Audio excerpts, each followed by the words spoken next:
Hi students, in previous video solution and qualitative properties video 1 मध्ये आपण सोल्युशनचं introduction बघितलं. त्यानंतर त्यामध्ये सोल्यूट म्हणजे काय, सॉल्व्हंट म्हणजे काय बघितलं. त्यानंतर टाइप्स ऑफ सोल्युशन बघितलं. त्यानंतर कॉन्सन्ट्रेशन ऑफ सोल्युशन स्टार्ट केला होता. ओके, तर कॉन्सन्ट्रेशन ऑफ सोल्युशन म्हणजे काय, तर amount of solute present in a given specific amount of solvent is called as concentration of solution. म्हणजे स्पेसिफिक सॉल्व्हंट असेल तर त्यामध्ये किती सोल्यूट आहे त्यावरनं कॉन्सन्ट्रेशन ठरतं. जर सोल्यूट कमी असेल तर सोल्युशन डायल्यूट असतं, सोल्यूट समजा जास्त असेल तर सोल्युशन कॉन्सन्ट्रेट होतं. सोल्यूट खूप कमी असेल तर very very dilute solution. Okay, तर ते सोल्युशनचं कॉन्सन्ट्रेशन मेजर करण्यासाठी डिफरंट मेथड्स आहेत, त्या वन बाय वन आपण बघूया. First method to measure the concentration of solution is the percentage by mass. काय आहे, पर्सेंटेज बाय मास किंवा त्यालाच मास पर्सेंटेज पण बोलतात. Percentage by mass means W by W, weight by weight. First method है to measure the concentration, percentage by mass. Second method है percentage by volume. Third method है mass by volume percentage. Fourth है mole fraction. Fifth है molarity. Sixth molality. Then normality, formality, ppm. One by one या सर्व methods to measure the concentration आपण बघणार आहोत. म्हणजे कॉन्सन्ट्रेशन मेजर करण्यासाठी या मेथड आहेत. First one, percentage by mass. याची डेफिनेशन काय आहे, the amount of solute in gram dissolve in solvent to form 100 gram solution is called as percentage by mass. म्हणजे 100 ग्रॅम सोल्युशन मध्ये किती ग्रॅम सोल्यूट आहे त्याला बोलतो आपण percentage by mass. For example 10 gram NaCl 90 gram water मध्ये dissolve केल्यानंतर total सोल्युशनचं मास होतं 100 ग्रॅम, बरोबर. तर त्यामध्ये अमाउंट ऑफ सोल्यूट 10 ग्रॅम म्हणून त्याला आपण 10% NaCl सोल्युशन बोलतो. Suppose 20 gram glucose 80 gram water मध्ये डिझॉल्व केला तर टोटल सोल्युशनचं मास होतं 100 ग्रॅम. 100 ग्रॅम सोल्युशन मध्ये सोल्यूटचं मास किती आहे, 20 ग्रॅम, म्हणून ते काय झालं 20% solution W by. Okay, percentage by mass definition लक्षात आले असेल तुम्हाला. The amount of solute in a gram dissolve in solvent to form 100 gram solution is called as percentage by mass. याचा फॉर्म्युला बघूयात आपण. Percentage by mass is equal to mass of solute upon mass of solution upon mass of solution into 100, बरोबर. हा formula percentage bye मासचा. त्यानंतर mass of सोल्युशनच्या ठिकाणी तुम्ही इथं mass of solute plus mass of solvent लिहू शकता. म्हणजे फॉर्म्युला आपण असं लिहू शकतो, percentage by mass is equal to mass of solute upon mass of solute plus mass of solvent into 100. म्हणजे mass of solute plus mass of solvent म्हणजेच mass of solution. Okay, तर हे झालं पर्सेंटेज बाय मास. म्हणजे उद्या तुम्हाला विचारलं तर सांगता येईल 10% ग्लुकोज सोल्युशन म्हटलं इन वॉटर तर तुम्हाला समजून जाईल की 10 ग्रॅम NaCl ग्लुकोज हे 90 ग्रॅम वॉटर मध्ये डिझॉल्व केलेलं आहे. ओके, तर हे झालं पर्सेंटेज बाय मास. ओके, आपण आता नेक्स्ट मेथड चालू करूयात to measure the concentration, that is percentage by volume किंवा त्यालाच व्हॉल्यूम पर्सेंटेज पण बोलतात. Second method to measure the concentration of solution, percentage by volume. If both solute and solvent are in liquid state, then this method is used to measure the concentration of solution.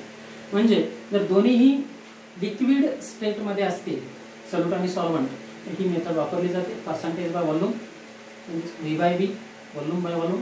Suppose 10 ml ethanol काहीतरी solvent water मध्ये डिसॉल्व्ह केलं आणि total सोल्युशनचं volume जर 100 ml होत असेल तर त्याला आपण बोलतो 10% इथेनॉल सोल्युशन. मी काहीतरी का म्हणतोय 90 ml वॉटर का नाही म्हणत आहे, कारण total volume of solution will be 100 ml. Solute plus solvent या दोन्हीची बेरीज 100 ml च्या वरती होऊ शकते, पण total volume of solution will be 100 ml. Total volume of solution किती झालं पाहिजे? 100 ml असलं पाहिजे. याची डेफिनेशन काय? It is the ratio of parts of solute by volume to the total parts of solution by volume is called as percentage by volume. It's a formula: percentage by volume is equal to volume of solute upon volume of solution into 100. इथे volume of solute plus volume of solvent is not equal to volume of solution. Here volume of solute plus volume of solvent may not be equal to volume of solution.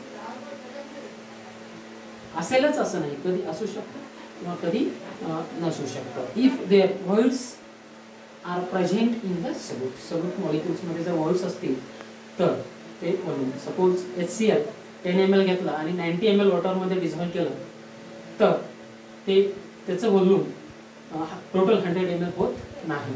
जवळपास total सोल्युशनचं volume 98 ml होतं.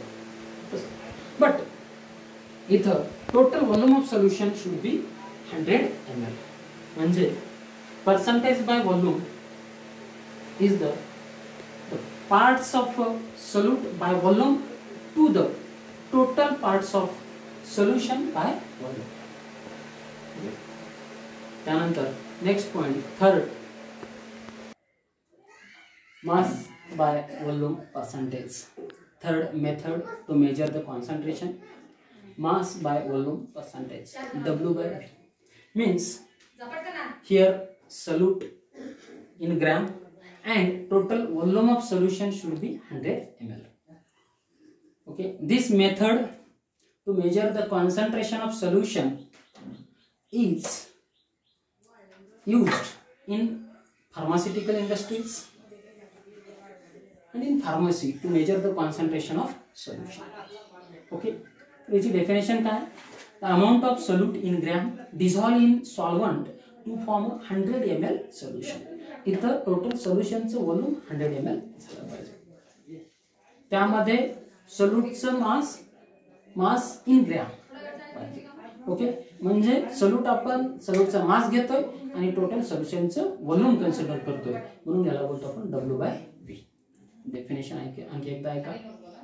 The amount of solute in gram dissolved in solvent to form 100 ml solution. Suppose 10 gram NaCl water मध्ये dissolve केला आणि total सोल्युशनचं volume 100 ml झालं. ऐसे volume 100 ml झालं तर त्याला बोलतो आपण 10% NaCl solution, W by V. म्हणजे सोल्यूटचं मास घ्यायचंय आणि टोटल सोल्युशनचं व्हॉल्यूम कन्सिडर करायचं. ओके, त्याला बोलतो आपण मास बाय व्हॉल्यूम पर्सेंटेज. याला असं लक्षात तुम्हाला. फोर्थ, याचा जर फॉर्म्युला लिहायचा असेल तर मास by volume percentage, mass by volume percentage, mass by volume percentage is equal to mass of solute upon volume of solution, mass of solute upon volume of solution into 100. Okay, तर हा त्याचा formula आहे, mass by volume percentage. Okay, then fourth method आपण घेऊयात. Mole fraction. चौथी method बघूया, mole fraction. Okay. Fourth method to measure the concentration of solution, mole fraction. Mole fraction it is denoted by X. आता लक्षात घ्या, इथून पुढे मोल चा खेळ आहे. मोल वर्ड समजला पाहिजे.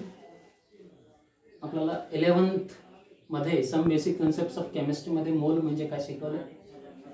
मोल means Avogadro number of molecules और एटम्स कलेक्ट केल्यानंतर जे काही क्वांटिटी होते त्याला बोलतो आपण 1 मोल. सपोज 6.023 into 10⁻23 NaCl मॉलिक्युल्स जेवढे कलेक्ट केल्यानंतर त्याचं मास जेवढं होतं दॅट इज द 1 मोल. It is the quantity of a substance which contains the Avogadro number of molecules और एटम्स. ओके, 1 मोल तुम्हाला समजतं. आणि जर कंपाऊंड असेल तर 1 मोल म्हणजे त्याच्या मॉलिक्युलर मास इतकं असतं. जर एलिमेंट असेल तर 1 मोल म्हणजे त्याच्या ॲटॉमिक मास इतकं असतं. फॉर एक्झाम्पल 1 मोल वॉटर म्हटल्यानंतर वॉटरचं मॉलिक्युलर मास H2O, त्याचं मॉलिक्युलर मास येते 18 ग्रॅम वॉटर मीन्स 1 मोल वॉटर. 1 मोल NaCl मीन्स NaCl चं मॉलिक्युलर मास किती आहे, Na 23, Cl 35.5 म्हणजे 58.5. 58.5 ग्रॅम NaCl म्हणजे 1 मोल NaCl. बरोबर, मोल समजलं असेल तुम्हाला आता. त्यानंतर आपण बघूयात fourth, mole fraction. It is the method to measure the concentration of solution. Okay, हे डिनोट करतात एक्स ना. तर बघूयात आपण पुढं. तर मोल फ्रॅक्शन म्हणजे काय किंवा त्याची definition. It is the ratio of number of moles of particular component to the total number of moles of all the components present into the solution is called as mole fraction. ठीक आहे, आणखी एकदा definition ऐका व्यवस्थित mole फ्रॅक्शनची. It is the ratio of number of moles of particular component to the total number of moles of all the component present in the solution. समजा तुम्हाला मोल फ्रॅक्शन ऑफ सोल्यूट काढायचं आहे, तर number of mole of solute वरती लिहायचं आणि total number of moles of solute plus solvent, solution मध्ये काय असणार आहे, सोल्यूट प्लस सॉल्व्हंट, हे खाली लिहायचं. त्या दोन्हीचा रेशियो म्हणजे mole fraction of solute. Okay, इथं number of moles of solvent साठी आपण N1 कन्सिडर करूयात. Number of moles of solvent. N2 आपण number of moles of solute साठी कन्सिडर करूयात. आणि X is the mole fraction. X1 mole fraction of solvent consider करूयात. X2 आपण मोल फ्रॅक्शन ऑफ सोल्यूट कन्सिडर करूयात. तर बघा, पहिल्यांदा मोल फ्रॅक्शन ऑफ सोल्यूट. मोल fraction of solute X2 is equal to number of moles of solute divided by number of moles of solute plus number of moles of solvent. Okay, X2 म्हणजे काय, number मोल fraction of solute. Okay, आपण consider केलं ते. X1 म्हणजे काय, मोल fraction of solvent. 1 हे सॉल्व्हंट साठी कन्सिडर केले मी, 2 सोल्यूट साठी कन्सिडर केले. बरोबर आहे. म्हणजे X2 is equal to N2 upon N1 plus N2. बरोबर आहे. हे मोल फ्रॅक्शन ऑफ सोल्यूट झाले. X1 mole fraction of solvent, याच्यामध्ये काय येईल, number of moles of solvent divided by number of moles of solvent plus number of mole of solute, म्हणजे total number of moles of all the components present in a solution. Okay, mole fraction ची definition आली लक्षात. Mole fraction is defined as it is the ratio of number of moles of particular component to the number of moles of all the components present in the solution. Okay, mole fraction of solute आणि mole fraction of solvent बघितलं. आणि यामध्ये दुसरी एक गोष्ट आहे, x1 plus x2 is equal to 1. म्हणजे mole fraction of solvent plus mole fraction of solute is equal to 1. जरी टर्नरी सोल्युशन असलं, 3 कंपोनंट असतील, तर x1 plus x2 plus x3 is equal to 1. Okay, येते लक्षात? हे झालं मोल फ्रॅक्शन.